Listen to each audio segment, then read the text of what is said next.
বাবু এখানে যে খেলা করছে, ঠিক আছে। আর আমার বৌদি এখানে এই যে পকোড়ার জন্য সব এই যে আমরা পকোড়া বানাবো, তাই আমি এই যে পকোড়ার জন্য সমস্ত কিছু মেখে নিয়েছি চিকেন দিয়ে, ঠিক আছে।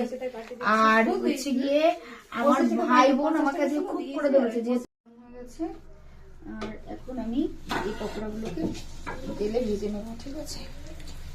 দিয়ে দিচ্ছি একটা একটা